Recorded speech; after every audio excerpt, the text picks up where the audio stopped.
34. 34. The Pharaoh's curses, the constraint from God. Then what punishment will be met out for those daring to break into the pyramid? By the Pharaoh's curse, all those interlopers would be killed so that no secrets could be leaked. Then what is the Pharaoh's curse? When Carter and others entered a spacious chamber beneath the pyramid, they discovered a clapboard on which was written, "Death will spread its wings to strangle anyone daring to disturb the peace of the Pharaoh." On another statue was carved, "I am the one who guard the tomb of Tutankhamun and fight against the tomb robbers away with the help of burning desert." The above are the two curses from the Pharaoh. Then can the Pharaoh's curse really cast an irresistible spell? Let's look at some of the examples collected. Kammerer, who was responsible for the excavation, died suddenly of serious illness soon after the tomb was opened on December 5, 1922. His sister wrote in her memoir, "I heard him crying with high fever. I have heard his calling. I will follow him," before his death. Another responsible person, Carter, died at the age of 65 in 1939 without being cursed, yet his favorite pet canary was bitten to death by a snake one day. His daughter hanged herself shortly after her father's death, leaving a suicide note, "I can no longer endure the curse."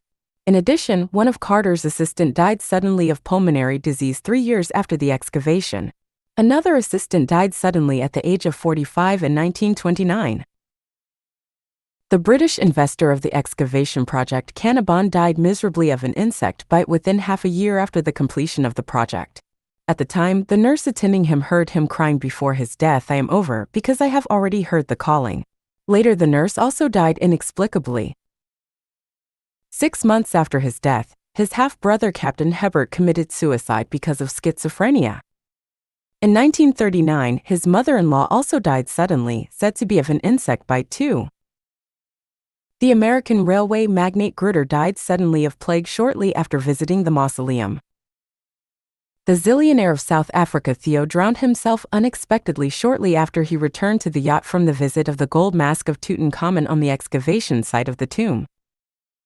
Professor Richard, who conducted the X-ray examination of the mummy of the pharaoh, died of a high fever a few days after the examination work.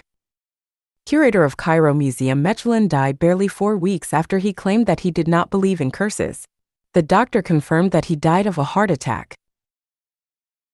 By the end of 1923, 22 people participated in the excavation died unexpectedly of sudden illnesses consecutively.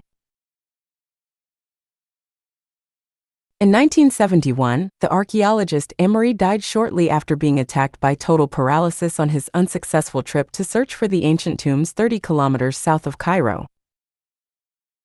Professor Dormethrin, who entered the tomb to copy the inscriptions, also met tragic death.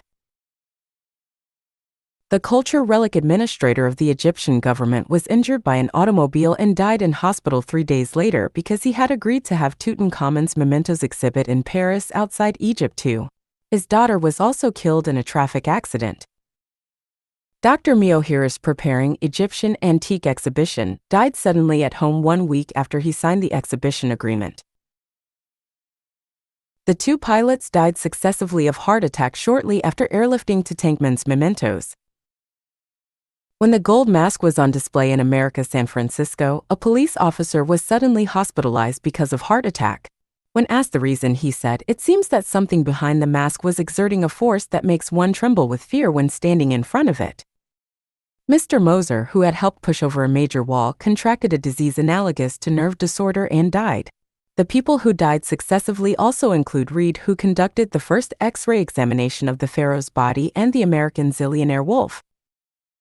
According to investigation, the sudden deaths of at least 40 archaeologists were related to the mausoleum of the pharaoh. The above is only a record of the deaths of some celebrated people.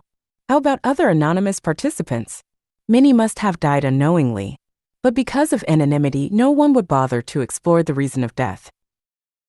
Around 1900 years before the excavation of Tutankhamun's tomb in 1923, someone excavated a stone coffin in Egypt's ancient tomb, on which was inscribed, "Whoever has touched this stone coffin will be met with disaster or be drowned in the sea." Indeed, participants have died unexpectedly one after another.